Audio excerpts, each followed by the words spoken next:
And here we go with one, the only, the amazing Mrs. Rebecca Mader. So nice talking to you. Hi. And I love your panel. Your panel was amazing. So please, again, for our listeners and our viewers, how did you learn so well German? Ich habe es in der Schule gelernt, wenn ich um 11 Uhr was, für 2 Jahre. It's amazing. Danke. Wie fühlt es sich an, Deutsch zu sprechen? Ich weiß nicht. Ich bin Ausländer und spreche nicht Deutsch. Sie sprechen super Deutsch. Mega. Nee, ich habe alles vergessen. Es klingt super. Did you enjoy it here so far in Germany and especially in Cologne at the first CCXP? Yes! I'm very excited to be here. I've been to Germany many times as I've got lots of family in Germany, and I was very excited to come to CCXP because I went to the first CCXP in Brazil. So now I'm at the first CCXP in Cologne, so it's exciting. It's nice that they're kind of taking over the world. I'm excited to see where CCXP goes next. In your own words, because I see many conventions and this is special because it creates an own atmosphere. It's bigger and it's like a real event. Some words about this style of the convention, which is really unique. Yeah, CCXP is absolutely unique. It's like you've been transported into the world of TV and movies. It's not just a room with tables. This is just they really have created an experience, which is why it's called CCXP Experience. Fans get to come and do things and go into this world, and it's a really special event. It's very different to any other convention I've done anywhere else in the world. They are really, I don't know, they're just, they really know what they're doing. I think people are going to start copying them. And I see how much the fans like you. So did you remember some nice memory with the fan, or some nice maybe love letters or some words that they have sent to you, said to you? Oh my God. I mean, the love that I get from the fans, from fans in general and coming to conventions, and the fandom from Once Upon a Time is really overwhelming, and it's the main reason why I do these conventions. And what's really special is the show has been on for a few years, so I've really gotten to know a lot of these people, and it's so wonderful to travel around the world and see familiar faces and watch how people have grown and changed and how their lives are turning out, and it's really meaningful to me. And did you remember maybe some nice set memory, maybe something happened behind the scenes that we don't see on screen, some funny things, some weird things? I would say there was a lot of silliness on Once Upon a Time, a lot of silliness.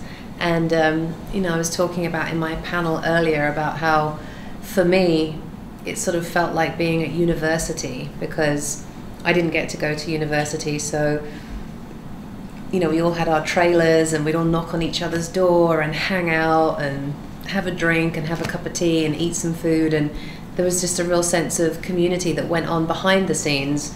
Sometimes I would say, like, what happens behind the scenes on Once Upon a Time would make a really great TV show, like a reality show, like the fun that we had, and listening to music and dancing in the hair and makeup trailer and hanging out on the weekends. Like, there was a whole nother world going on that I think the fans would have really enjoyed to see if you had had your camera with you videoing it. I think they would have really liked it.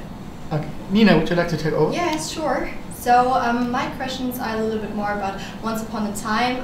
First of all, I really liked the series. It was so great. So my question to you is, what do you bear in mind about Once Upon a Time specifically, and what do you like the most of your character? I think Once Upon a Time was really special because I think it transported people literally to another universe, and I think the reason shows like that do well is because it takes you out of your real life and you get transported into another world. You're in Storybrooke or the Enchanted Forest or Oz, and you get to kind of disappear and go on a magic carpet ride, which was really great. And playing the Wicked Witch of the West is just not something that, if you had told me that when I was little that I was going to be playing that character, I wouldn't have believed it. I mean, this is a character that terrified me as a child, absolutely terrified me, and then I got to terrify children, which is amazing. When you say it terrified you, was it difficult for you to emphasize with such an evil, more or less evil character? Weirdly, yes. I don't know why. It's very strange, but I think when you're playing someone that's like quote unquote a villain, what I liked about the way the writers wrote it and my understanding of villains is that it's not that you're bad, because villains believe that they are good. So when I've done something terrible in my character, I believe that what I was doing was right for me, and you know, it was what they deserved because I had a hard time, and it's someone that's had a really difficult life. And I really like playing people that are very flawed or had a very difficult life. I find that really interesting. So villains, I think a lot of villains think and believe that they are actually heroes. They don't understand, they don't see themselves clearly, you know? Yes. And can you give us maybe a little imitation of your witch laugh? No.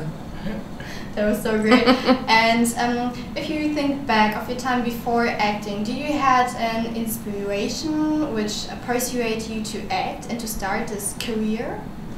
There wasn't really like one person or one actress that made me think, oh, I want to be like them. It was more that TV was a very big part of my life growing up. You know, when I came home from school, sometimes my parents would be at work, my big sister would still be at school, so TV became a big part of my life. It was like my friend, my family, and the characters in the TV shows I watched felt like my friends, and when I would watch Friends, they were my friends, and I was in Central Perk having a coffee with those people. Like, I understand why people love television so much. I love it. I'm either making it or I'm watching it. So, do you have a favorite character you would really like to play one time, or you could feel into it? Not specifically, but I would love to do something British. I've never worked in the UK. I'd love to come home to work. I'd love to do something that's like a period drama that's set in maybe like the 1800s, or you know, or something like Downton Abbey, something very sort of old English. That would be really cool. And then even something maybe more fantasy but British, like the new type of Game of Thrones or something like that, I would love to be a part of. And it'd be nice if it's shot in Europe too, then I could come home. Yes, totally. Do you have some new projects you maybe can tell us about, where we can see you in the television? I'm taking a break to make a baby. So once the baby comes out, then I'm going to start thinking about what I want to do next, and also, you know, where it's going to take me in the world. I have to now think about somebody else, so I'm excited to see what's next. I can't wait. Okay, thank you really much. Thank you. And I hope your baby will be maybe a rock star in the future, because now it knows the feeling on stage. When you get on stage, you're feeling the vibration of the fans and so on. So, oh my God, we'll see. Yeah, I hope so. I hope so. It's going to be an actor. Yeah, maybe we'll witch one day too, no? Oh, as long as they're not a witch, we'll be okay. Great. Thank you so much for taking the time. Dankeschön. Tschüss.